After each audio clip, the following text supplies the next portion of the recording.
an underground city made entirely of salt. The Woliczka salt mine is over 700 years old. It's located in a small town near the city of Krakow in Poland. In the 13th century, miners found gray rock salt there. Salt was valued for its preservative properties, so Woliczka became the most lucrative business in Europe. Royals regularly visited the venture. Miners spent days and nights there. They began adorning the caves with figures of salt. They turned some of the chambers into chapels. Continuous mining stopped in 1996. It is now primarily a tourist venue. The mine's most popular chamber is the Chapel of St. Kinga. St. Kinga is a patron saint of all salt miners. She was a 13th century princess from Hungary. Kinga married the Polish prince Boleslaw the Pious. Legend has it, she asked for her wedding dowry in salt. This was difficult, as it would take an entire salt mine. Her father took her to visit a Hungarian salt mine. Kinga dropped her engagement ring into the mine shaft. When she married, she moved to Poland.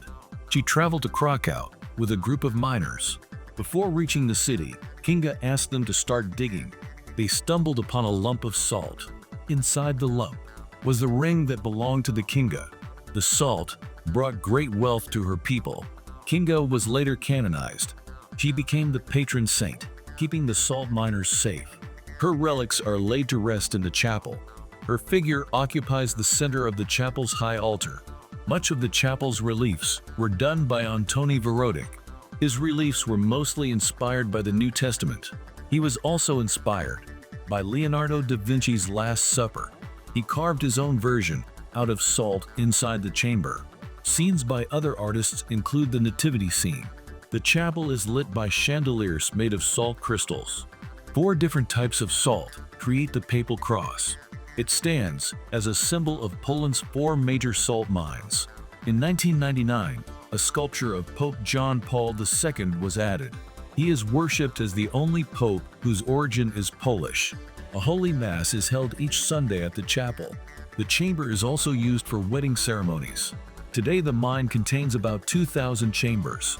It may take 2 months to go around all of them. One of the largest caverns is the Stanisław Staszic chamber. The chamber is located 410 feet underground. It hosted a world record for underground ballooning in 2000. The mines descend through 9 levels. Its lowest point lies at 1,073 feet below ground. You can visit the mine on 2 walking tours. The miner's route gives a technical history of mining. You can see ancient mining tools preserved in salt. The tourist route takes you down more than 800 steps. They lead almost 450 feet underground. At the bottom, there's an elevator that takes you up. There are walkways built to view underground lakes. Tourists started visiting them in the 19th century. The lakes are a popular place for marriage proposals. Some of the saline chambers accommodate health facilities. You can find bars, restaurants, and conference rooms. Some chambers display works of contemporary artists.